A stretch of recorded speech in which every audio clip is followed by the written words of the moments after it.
नमस्कार, आप सभी का स्वागत आज के द हिंदू एनालिसिस में। आज है 15 जुलाई 2023 और हम द हिंदू एनालिसिस लेकर आप सभी के सामने उपस्थित हो चुके हैं। तो कई सारे न्यूज़ हमारे पास हैं कवर करने के लिए।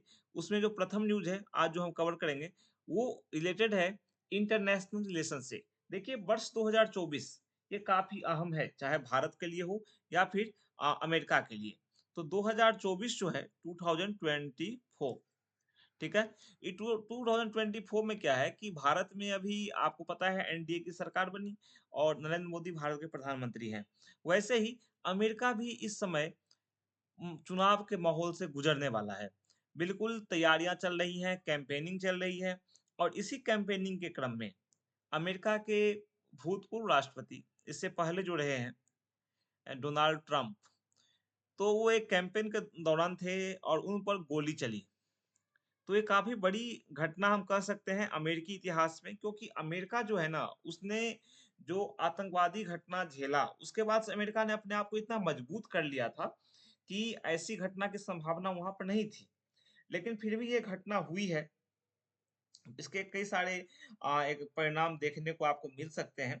ये पेंसिल्वेनिया जगह है, वहाँ पर ये शनिवार की रात एक रैली हुई थी, उसमें गोलियों की आवाज़ सुनी गई और उन गोलियों का जो टारगेट थे, वो वहाँ के जो भूतपूर्व राष्ट्रपति हैं, मिस्टर डोनाल्ड ट्रंप ये थे।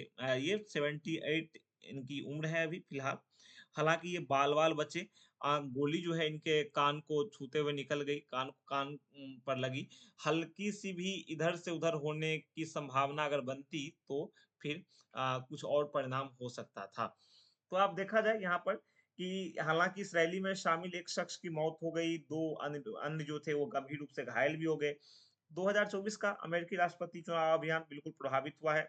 देश का सामाजिक और सांस्कृतिक जो ताना-बाना है, जो सोशल और कल्चरल जो एक तरह से आप कह सकते हैं सिस्टम है वो प्रभावित हुआ है वहाँ पर। लेकिन सबसे बड़ी बात वहाँ पर ये है कि अमेरिका में जो कई डेकेड्स से, कई दशकों से ये जो था बना हुआ भ्रम कि देश सुरक्षित है, वहाँ पर सभी सुरक्षित हैं, लेकिन एक लूप होल ज़रूर वहाँ पे दिखा है कि भई सुरक्षा में चूक तो हुई है। जो वहाँ पे जो सर्विस लगी रहती है राष्ट्रपति को सुरक्षा देने के लिए, तो हालाँकि उन्होंने तत्परता दिखाई और जिसने गोली चलाई थी वो उसी समय मारा गया। सीक्रेट सर्विस के लोगों ने उसे तुरंत ही मार दिया। लेकिन एक तरह से कहा जा सकता है कि वहाँ पे अमेरिका में एक जो समस्या है आतंकवाद की, एक तरह से जो जैसे कि आपको वर्ल्ड ट्रेड सेंटर का पता होगा आपको कि क्या हुआ था, ओसामा बिन लादेन ने क्या किया था। तो उसके बाद से अमेरिका ने अपने आप को जिस प्रकार से मजबूत बनाया था, जिस प्रकार से अमेरिका इस तरह की बातें किया करता था कि हम सुरक्षित हैं, हमने अभूतपूर्व व्यवस्था की है, उस व्यवस्था में कहीं न कहीं सेंध लगती हुई दिख रही है। तो और देखिए आने वाले टाइम में क्या होता है, डेफ़िनेटली डोनाल्ड ट्रंप को एक तरह से सिम्पैथी मिलने की संभावना बन रही है। अमेरिकी वोटर्स जो हैं, वो सहानुभूति का वोट तो उन्हें मिल सकता है और उनके जो प्रतिद्वंदी हैं जो हैं वो जैसे जो बाइडेन हैं, तो इनके सामने एक तरह से चुनौती सामने आ सकती है। ठीक है? तो अब यहाँ पे देखो कि जैसे FBI identified 20 year old Thomas Matthew Crooks of Bethel Park, उसको आइडेंटिफ़ाई किया है कि वो बंदा जो था जिसने गोली चलाई थी, वो उसका नाम यहाँ पे एफबीआई ने आइडेंटिफ़ाई किया है और और भी जो जानकारियाँ हैं, वो जुटाने की कोशिशें की जा रही हैं। तो आईआर के लिहाज से महत्वपूर्ण है, अंतर्राष्ट्रीय संबंध के लिहाज से महत्वपूर्ण है, तो आप इसे पढ़ेंगे, देखेंगे और देखिए और इस बारे में और क्या-क्या अपडेट हमारे पास आता है। नेक्स्ट आगे बढ़ते हैं। सीआरपीएफ कांस्टेबल के लिए तो ये न्यूज़ हटाइए, ये हमारे लिए न्यूज़ नहीं है। ठीक है? ये जो एक तरह से मणिपुर जो है जल रहा है एक तरह से। मणिपुर में जो समस्या है 2 जाति जो समूह हैं उनके बीच मैतेई और एक और जाति समूह है, उनके बीच जो विवाद है, वो फिलहाल किस प्रकार का रूप धारण किया था, कुछ समय पहले आप सभी को पता ही होगा और वहीं पर ये घटना हुई है। तो एक तरह से अस्थिर मणिपुर जो है, तो उसको सँभालने की बहुत ही ज़्यादा ज़रूरत है।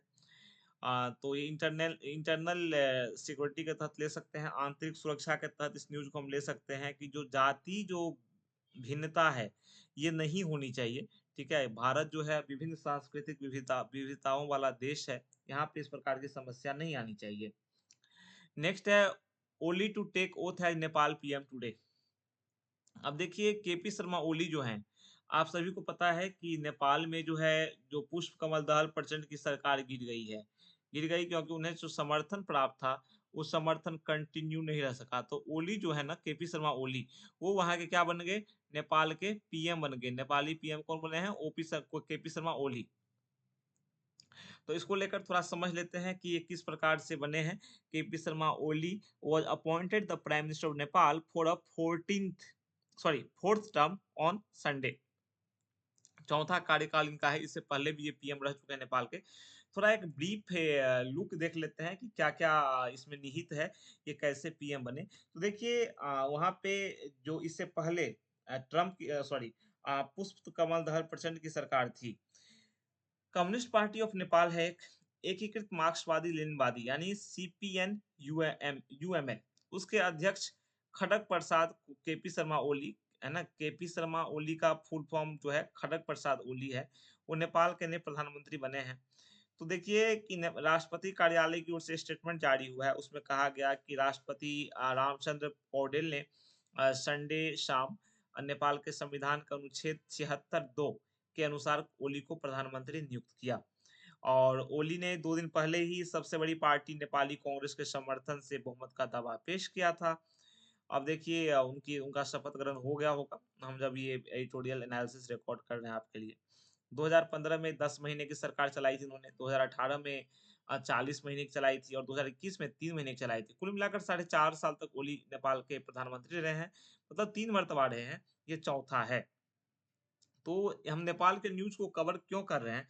तो देखिए नेपाल क्या है, हमारा पड़ोसी मुल्क है और नेपाल के साथ रोटी-बेटी का संबंध है, काफ़ी क्लोज़ संबंध है हमारा नेपाल के साथ।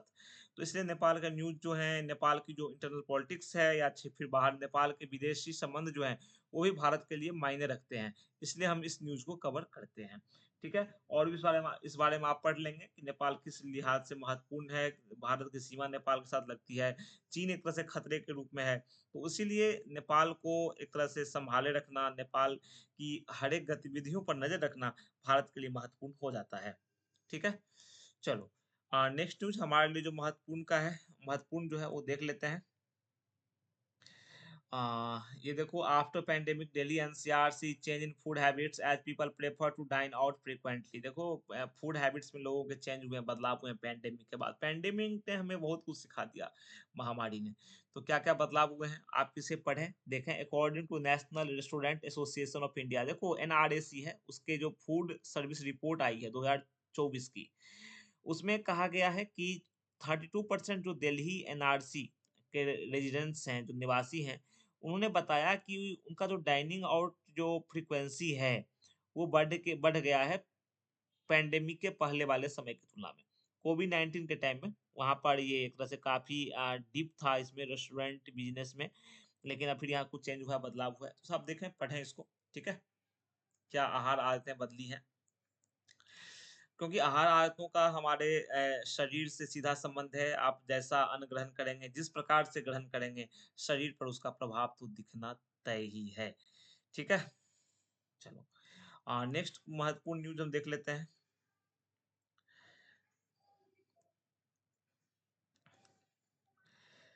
इसमें search search on for Kerala sanitation worker who went missing in canal. वहाँ पे एक वर्कर की तलाश जारी है जो कैनाल में मिसिंग है। गोल्डन मतलब Bihar lives life in the fast lane. नहीं, नेक्स्ट नेक्स्ट न्यूज़ पढ़ते हैं। ये हमारे लिए उतना इम्पोर्टेंट का न्यूज़ नहीं है, सिर्फ जनरल सामान्य न्यूज़ है। नेक्स्ट न्यूज़ हम देख लेते हैं अपने लिए।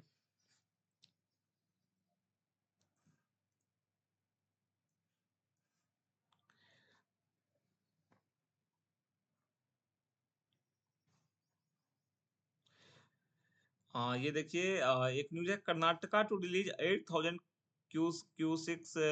Cusec of Cauvery water daily to Tamil Nadu. अब देखिए एक महत्वपूर्ण अपडेट ये है कि कावेरी नदी को लेकर विवाद होता रहता है। कावेरी नदी का जो पानी है ना, उसको लेकर विवाद हमेशा होता रहता है। किसके बीच में?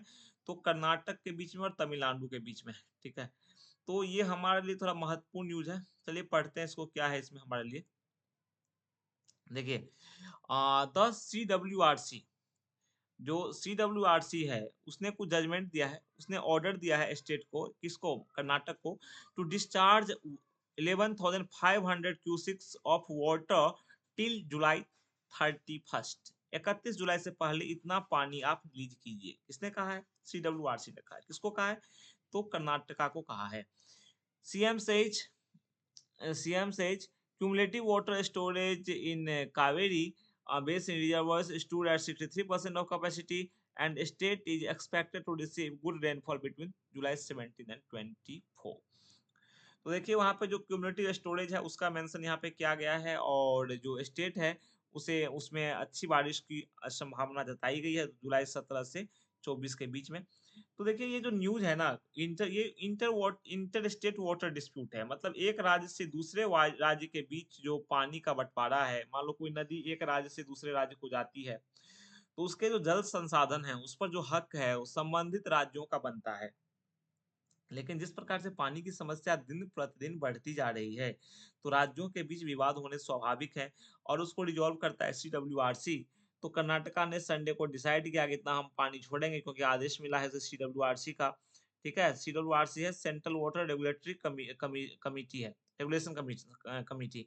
तो एक तरह से, sorry, Kaveri water regulation committee, हाँ, कावेरी वाटर रेगुलेशन कमेटी है CWRC। तो उसकी ओर से डायरेक्शन मिला, आदेश मिला, तो उसको इम्प्लीमेंट किया गया है। The panel had directed that state release 11,500 cusecs of water, की 11,500 जो क्यूसिक वाटर है ना, वो जो राज्य है वो रिलीज करे। The state also decided to go on and appeal to the Cauvery water management authority. देखो क्या है कि मान लो जैसे CWRC है, Cauvery Cauvery water regulation committee है। तो ये कमिटी क्या है, कावेरी नदी के पानी को का रेगुलेट करती है, कैसे क्या इसको डिस्ट्रीब्यूट किया जाना चाहिए। अगर राज्य इससे संतुष्ट होता है, कोई भी राज्य, तो वो कहाँ जा सकता है? वो जा सकता है कावेरी वाटर मैनेजमेंट अथॉरिटी के पास, CWMA के पास जा सकता है। CWRC के ऑर्डर को चैलेंज किया जा सकता है। ठीक है, तो स्टेट ने डिसाइड किया कि हम वहां जाएंगे। After discussion at the all party meeting and based on legal advice by advocates, वही है कि यार डिसाइड लिया, बताया। वाटर, आप वाटर स्टोरेज को लेकर पढ़ लेते हैं।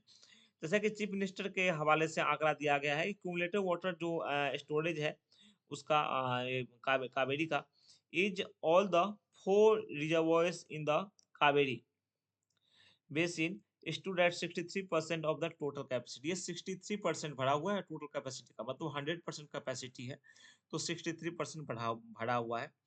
देखिए क्या है कि आज के समय में जिस प्रकार से बारिश का जो है, बारिश का अनुमान सही अगर लगता भी है, तो बारिश कितनी होगी ये किसी को पता नहीं है। बारिश कम होती है तो पानी की डिमांड बढ़ जाती है, क्योंकि पानी की आपूर्ति नहीं हो पा रही होती है, जल की आपूर्ति में समस्या आती है। तो जो है ये इस प्रकार के विवाद देखने को मिलते हैं। अगर मान लो बारिश पर्याप्त होगी, तो फिर इस प्रकार के जल विवाद देखने को कम हो जाएंगे। ठीक है, चलो नेक्स्ट न्यूज हम देख लेते हैं। अगला न्यूज हमारे पास क्या है? एजुकेशन प्लस है कुछ, डबल द अपॉर्चुनिटी, क्या अपॉर्चुनिटी आपके पास कैसे बढ़ जाए, उस सब को लेकर चर्चा की गई है, आप देख सकते हैं। ठीक है, चलो, there only some good electoral news. ये पॉलिटिकल टाइप का लग रहा है, छोड़ सकते हैं सब। ठीक है, चलो नेक्स्ट है the problem with the Karnataka gig workers bill. देखो कर्नाटक में ना गिग वर्कर्स बिल आया है, विधेयक आया है। पहले बिल इंट्रोड्यूस होता है, जब वो बिल पास हो जाता है, उस पर साइन हो जाता है, तो वो क्या होता है, कानून का वो शक्ल लेता है। तो अभी उसके वो कानून नहीं बना है वो। ठीक है,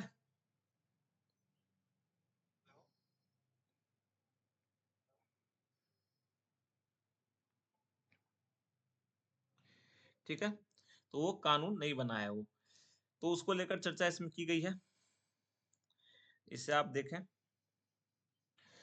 जैसे कि आप देख सकते हैं कि last month Karnataka introduced a new bill called the draft Karnataka platform based gig workers social security and welfare bill 2024, seeking to provide social security and welfare measures for platform based gig workers in the state. The government shared the draft on July 9।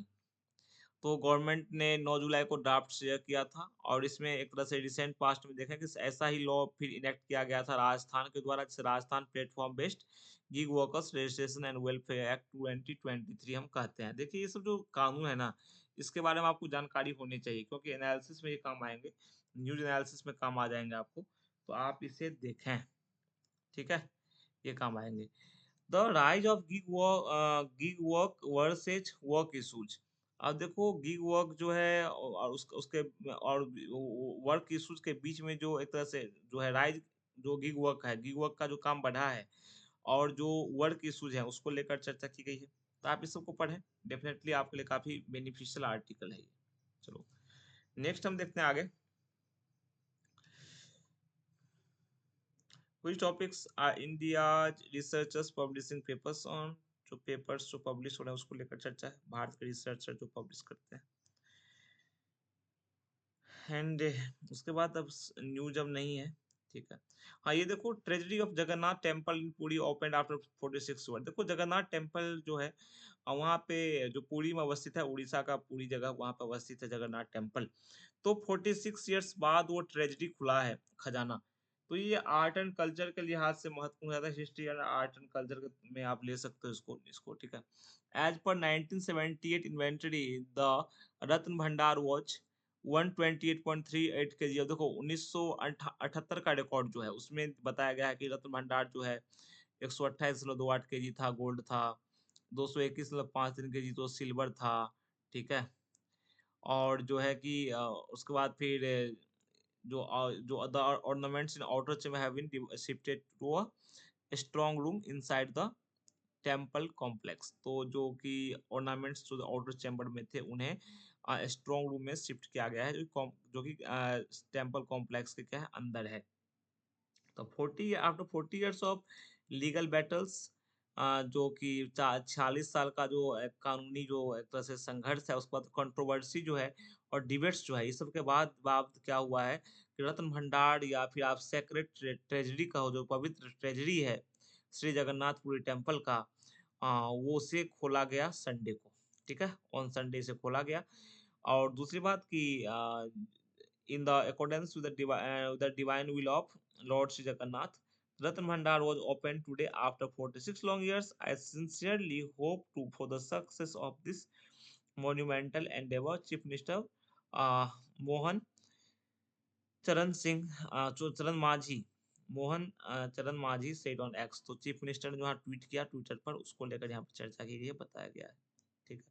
आप देखें ऐसी art and culture, आप देखिए इसमें कोई खजाना कितना है ये हमसे नहीं पूछा जाएगा, पूछा ही जाएगा कि ये जगन्नाथपुरी टेम्पल कहाँ है, ये पूछा जा सकता है, किस जगह पर अवस्थित है, इसका निर्माण कब हुआ, ये बना कब, या फिर किस मंदिर शैली का इसमें प्रयोग किया गया है, आदि टाइप के क्वेश्चन इससे बन सकते हैं। कई प्रकार के क्वेश्चन, तो पूरी जानकारी इसके बाद आप जुटा लें, जगन्नाथ टेम्पल जो है कब बना, कहाँ पर अवस्थित है, किस समय बना, ठीक है, इसमें किस प्रकार की शैली प्रयुक्त हुई है, यूज हुई है, गर्भगृह किस कहाँ पर है, किस जगह पर है, किस प्रकार की नक्काशी है, इसमें कैसी की व्यवस्था है, पूरी बातें आपको यहाँ पर नोट करनी है, ठीक है।